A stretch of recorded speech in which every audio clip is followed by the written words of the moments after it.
Salam jumpa, saudara. Hari ini kita akan berbicara mengenai bagaimana tantangan hidup sebagai suami dan istri. Sebab pernikahan itu, kita tahu bahwa pernikahan itu adalah suatu perjuangan. Pernikahan itu adalah suatu yang harus diusahakan antara suami dan istri.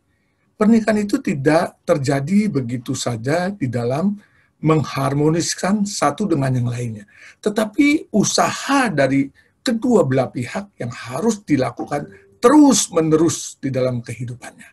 Nah, saudara yang terkasih, sebagai orang yang sudah hidup di dalam pernikahan, kita tahu bagaimana kita berjuang di dalam pernikahan kita masing-masing.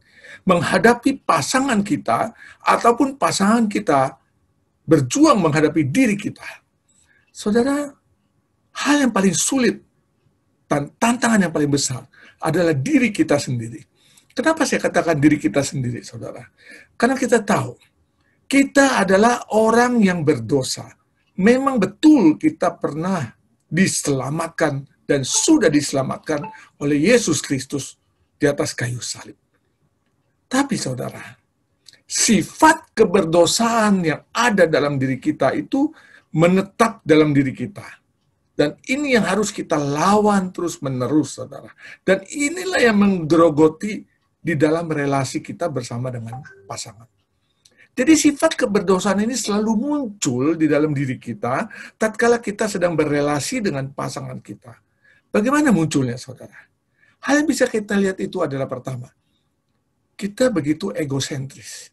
Di dalam setiap konflik, selalu kita melihat diri kita yang benar dan pasangan kita yang salah.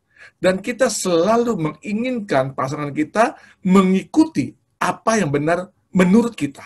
Itu sifat egosentris yang kita punya, saudara. Lalu hal yang lain, saudara.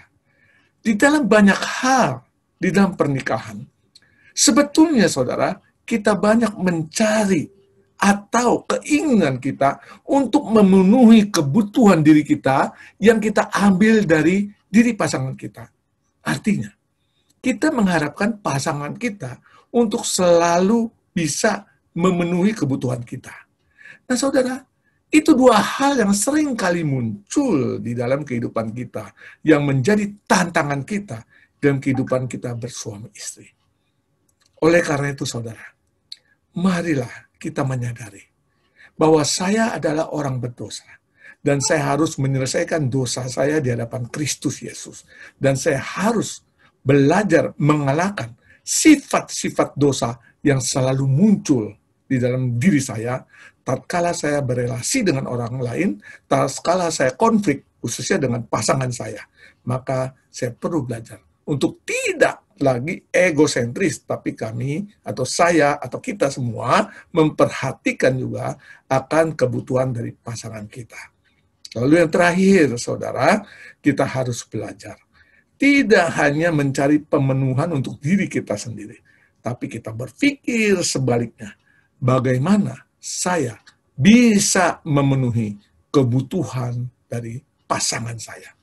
Saudara, biarlah hal yang singkat ini membekali kita untuk terus hidup lebih baik lagi di dalam menghadapi tantangan kita bersama di dalam kehidupan suami istri. Tuhan memberkati.